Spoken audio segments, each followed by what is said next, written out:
So hindi lang ako sure mga kaisubero no, kung ito yung bahay ni Tirona Villegas. Nakikita mo yung bakas ng yaman ng... Pwede ba? Baka naman bawal, sir.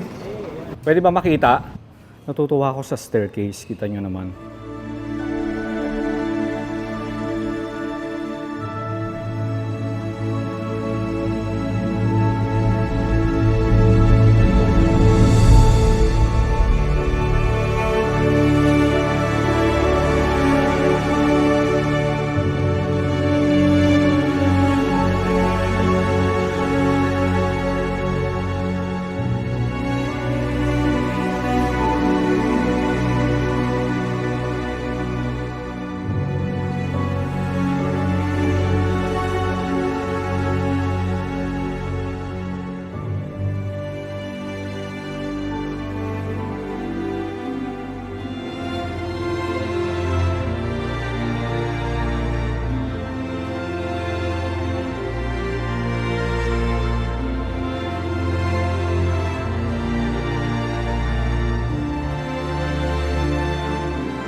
Hello mga kaisubero, magandang umaga sa inyo lahat. And kamakailan galing nga tayo sa Kawit, Cavite. Ngayon naman tayo ay nandito mismo sa Imus, Cavite. So, nandito tayo sa Imus Cathedral and kakatapos lang ng misa. Hindi natin naabutan ano.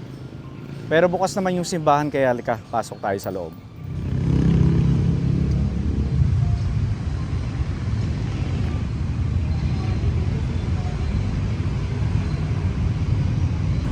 Ayan, so halika, pasok tayo ng simbahan mga kaisubero.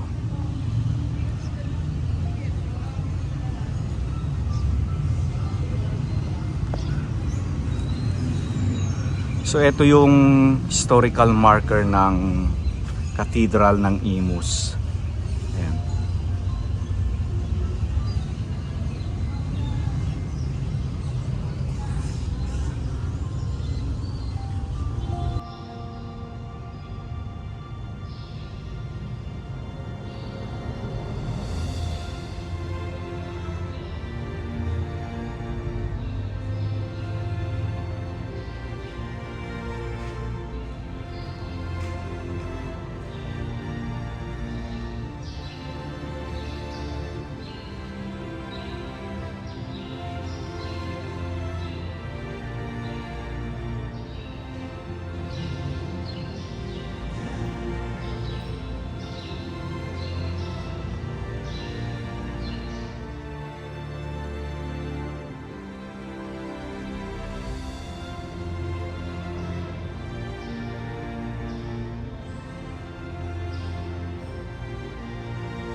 So galing na tayo ng simbahan mga kaisubero. Ngayon naman tayo ay mamamasyal dito mismo sa Imus, Cavite.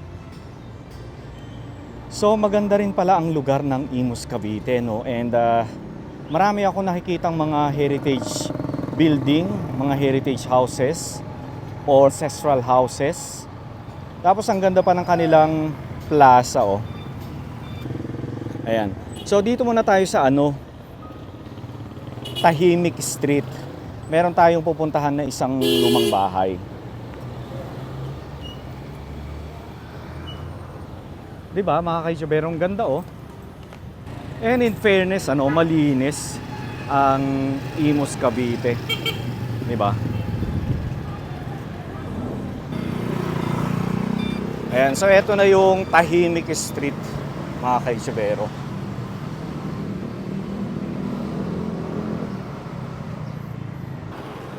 Okay, so ulitin ko lang, Tahimik Street. And tahimik nga ba dito sa street na ito? Ayan. So merong isang lumang bahay dito mga kaisubero. Eto. Hello sir. Sir, pwede magtanong, alam mo ba kung kaninong bahay yan?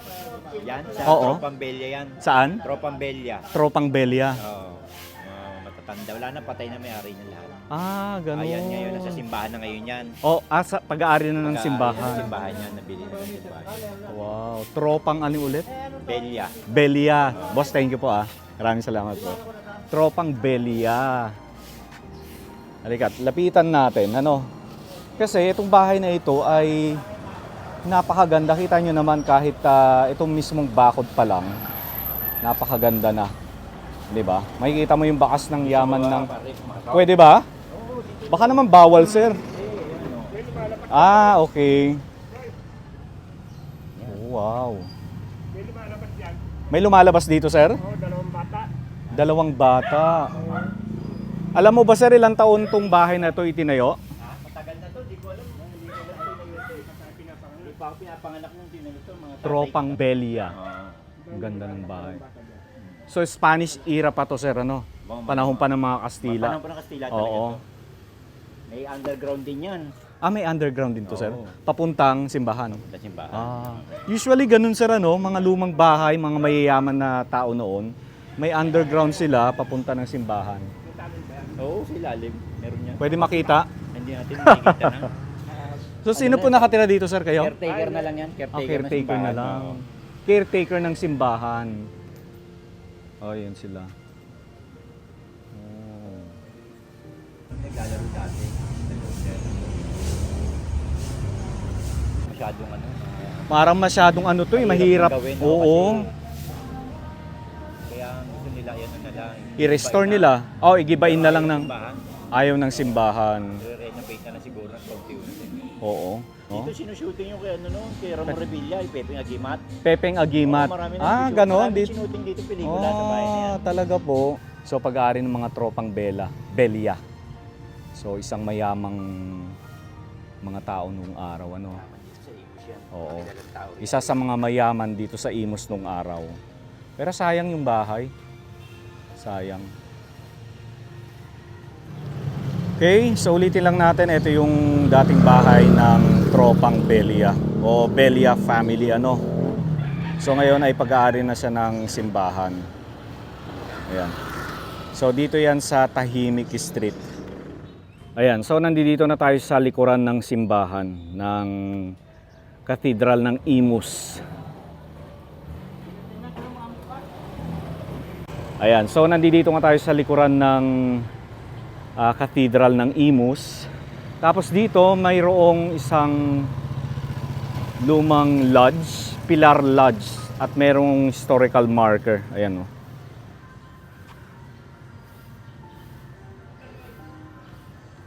Diba? So itinayo siya 1883.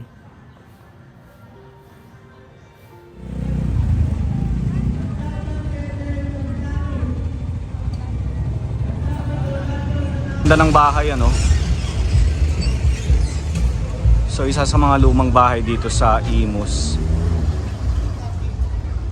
Okay, so yan pa rin yung simbahan, mga kaichibero. Tapos ito na yung plaza. Tapos etong bahay na ito nasa harapan natin, ito yung bahay ni General Licerio Topacio y Cuenca.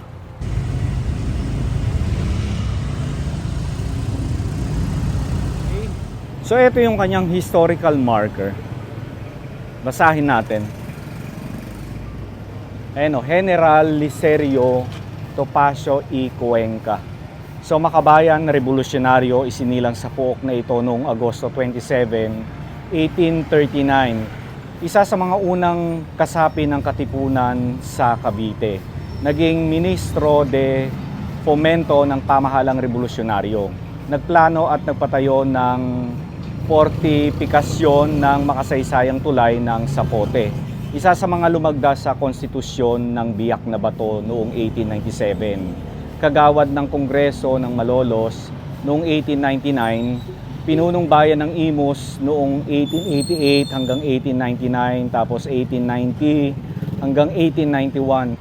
Tapos namatay siya noong April 19, 1925.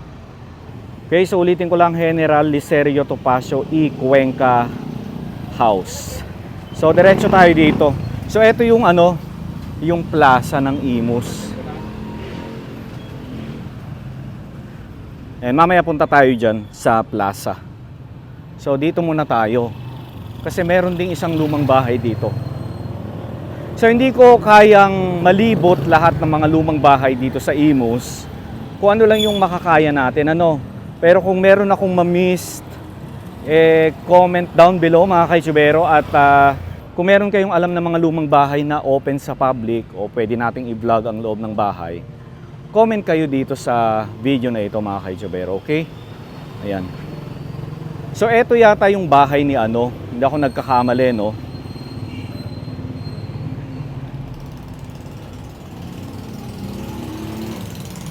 Ayan, so eto yata yung bahay ni Tirona Villegas.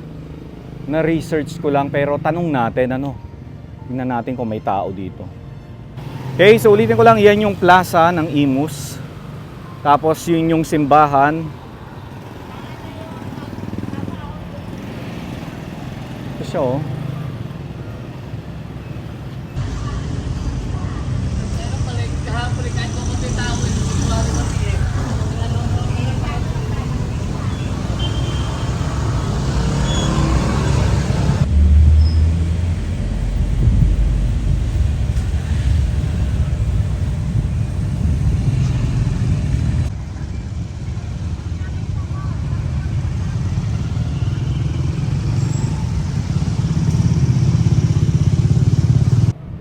Ayan, so mukhang walang tao dito sa loob. So hindi lang ako sure mga kaitsubero no, kung ito yung bahay ni Tirona Villegas. Ayan. So comment na lang kayo mga kaitsubero dun sa mga kababayan natin dito sa Imus, Cavite. Kung tama ako.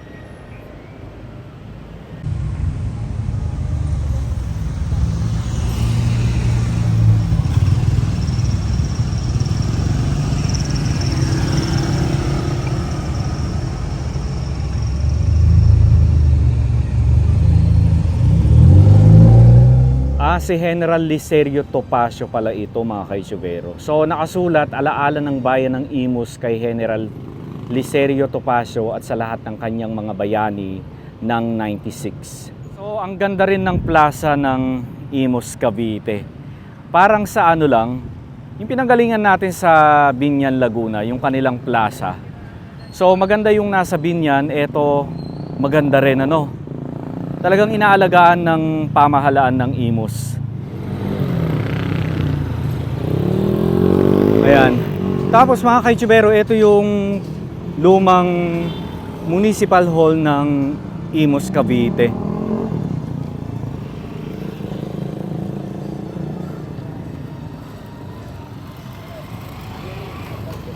Lapit tayo doon.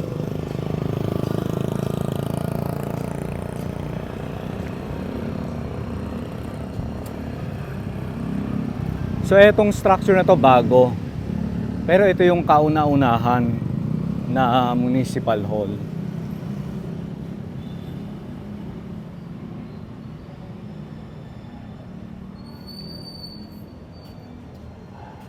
Sir, nasan yung ano nito? Marker. So kung makikita nyo itong kauna-unahang municipal hall ng Imus, makikita mo original ano. 'Di ba? So ito yung kauna-unahang municipal government ng Imus Province of Cavite. So itinayo siya 1935 ano. Ayan.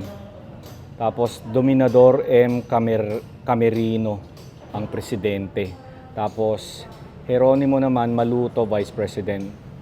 Tapos ito mga councilor na. Pwede ba makita? Oh. So original pa rin siya sa ano. 'Di ba? So tingnan natin yung mga naging mayor daw. Oo. Pwede ba umakyat doon? Akit tayo, sir? O, akit tayo. So ito mga original na hagdan pa ito, sir, ano? Ah, ito yung mga ano ninyo, mga naging mayor ng Imus.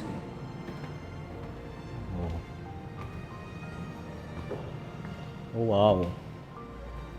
Empty pala rito sa taas, sir. Inaayos po ba ito? Naging mayor ng Imus, Cavite. So, ang kauna-unahang mayor dito, ayan, Licerio Topacio. 1888 hanggang 1890. Tapos Cayetano Topacio, Angel, Buenaventura. Yan, sunod-sunod na yan. Di ba?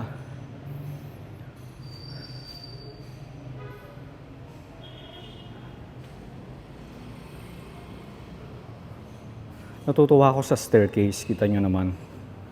Hindi nila binago. Siguro in few years time, i-restore na nila ito. Pagagandahin nila lalo ano. Ayan. So ito yung, oo nga, Emmanuel L. Maliksi.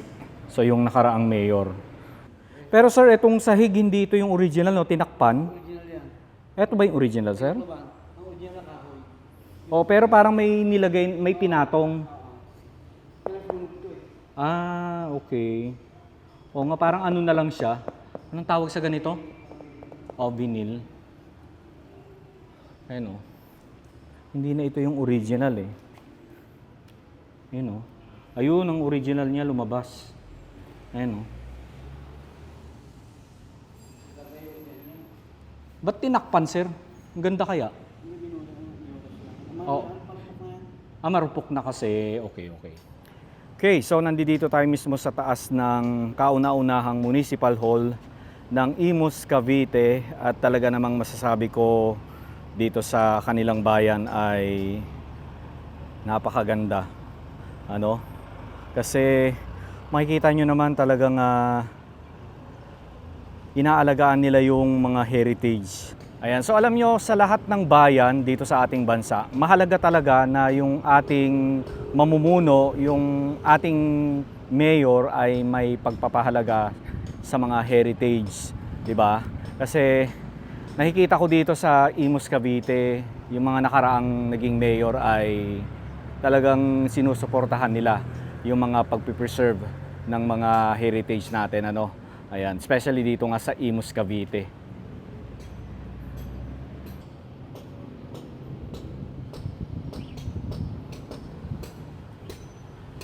Okay, halika na, baba na tayo. Sir, anong pangalan mo, sir? Rodel. Ruben? Rodel. Sige. Sir, salamat. Okay, so palabas na tayo dito sa lumang Municipal Hall ng Imus, Cavite. Ngayon naman, puntahan natin yung bahay ni bahay ng Tirona Ancestral House. So itong bahay na ito, na-restore na daw. Hindi na daw siya yung, pero check na lang din natin Ayan.